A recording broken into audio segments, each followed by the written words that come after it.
Jets have moved on from Aaron Rodgers. New head coach Aaron Glenn saying they met with Rodgers last week and informed him of their intention to move in a different direction at quarterback.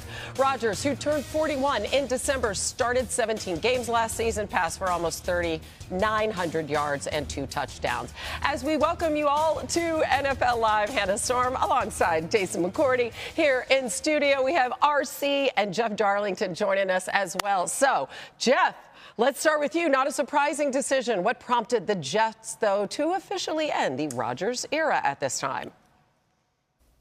Well, it's a great way of phrasing the question, because I think it's important to point out here that this is about Aaron Rodgers, not some sort of succession plan in place for Rodgers. Right now, this day is about the Jets' decision to essentially say, Rodgers is not the answer for us at the quarterback position at this juncture in our time. From a setting the culture standpoint, this is not necessarily the type of player that the Jets want leading the program. They don't necessarily believe that his better years are ahead of him. So as harsh as it might be, whether you disagree with it or not, basically this is the Jets organization saying, Aaron Rodgers is not the answer. We will figure out the answer at a later point. Yeah, and also you got to look at someone like Justin Fields. You hear all these rumors about the Pittsburgh Steelers knocking on the door of Trevor Lawrence and the Jacksonville Jaguars, basically signifying to me that they aren't really interested in Justin Fields and Justin Fields being the starting quarterback of their team. At least in Justin Fields, you have an experienced starter, someone who's logged a lot of snaps in this league with incredibly high ceiling based on his talent, what he can do with his legs and his arms. And they're going to have to look to the draft to get a player as well. If that's falling back and getting Jackson Dart or moving back into the first round late to find a Jackson Dart, then that's something you have to do. Evaluate these young rookie quarterbacks, but you have to go out and get a veteran that started games in this league. And why not kick the wheels on someone like Justin Fields, who we've seen have some success and we know has the ultimate talent? Maybe a new offense kickstarts him. Yeah, I love what RC's talking about when he mentions going into the draft. And then Jeff said it. You've come to the conclusion that Aaron Rodgers isn't the guy to lead this franchise, so move on and do it now. Opposed to Justin Fields, I look at a guy like Jameis Winston. Aaron Glenn was with him in New Orleans, and I know Jameis isn't coming in there to take over and possibly be hoisting a Lombardi trophy, but as a new head coach, a first-time head coach, the most important thing is building a culture and one that the guys in the locker room believe in. The one thing we know about Jameis, if you've seen any clip of the time he had in New Orleans over Super Bowl week, he is a guy that is loved by anybody and everybody that has played alongside him. So you get a veteran, a rookie quarterback there, and somebody that can help teach him and show him the way, but a guy that's also going to bring guys together and get them to believe in the message that Aaron Glenn is trying to get across. If there's anybody who could match Glenn's enthusiasm taking the job, it would be Jameis Winston, because he has the same kind of energy. All right, so what about Aaron Rodgers? Well, even though 2024, relatively speaking, was one of the worst of his 20-year career, he did get better as the season progressed and he was working his way back from the Achilles.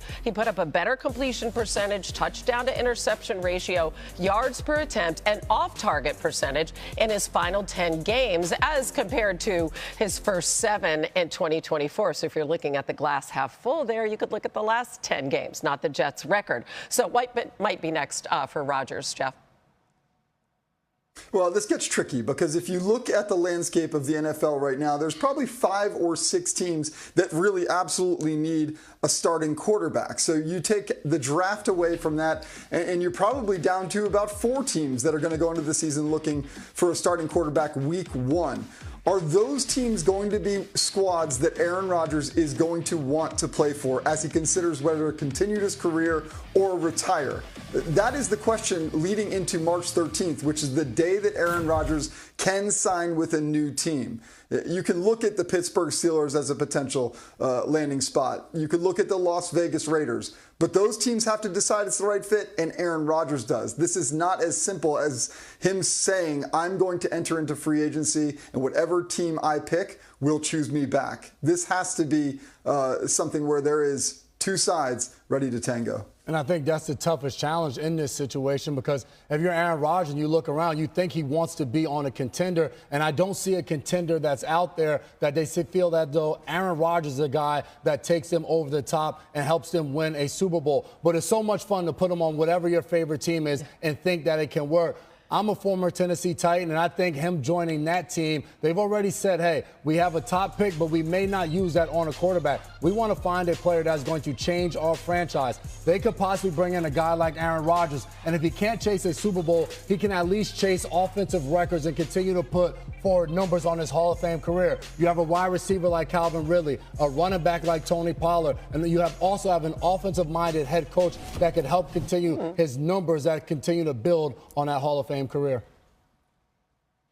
Don't nobody care about Aaron Rodgers' numbers. It's can Aaron Rodgers fit in a building locker room, in a locker room that's trying to gain a culture, acquire a culture, become a culture. That's what you have to worry about if you're Coach Callahan. I don't care that Aaron Rodgers can throw footballs and score touchdowns. I care that the young people in that locker room are going to listen to my message, that my quarterback, my veteran, is going to distribute that message, to communicate that message in the exact same way that I do. For all that Aaron Rodgers was, and J-Mac talked about the fun it is to put him on your favorite team. Well, Greeny put him on his favorite team. And for 2 years, when he talked about what it might look like if Aaron Rodgers played, it was a great time. But then when he played, when he talked, when he led, none of those things came to fruition. And so if you're going to get Aaron Rodgers, the player, you have to know you're getting a diminished Aaron Rodgers with all the ego, all the arrogance, all the things that came along with being a 4-time MVP. So those are, to me, the more important conversations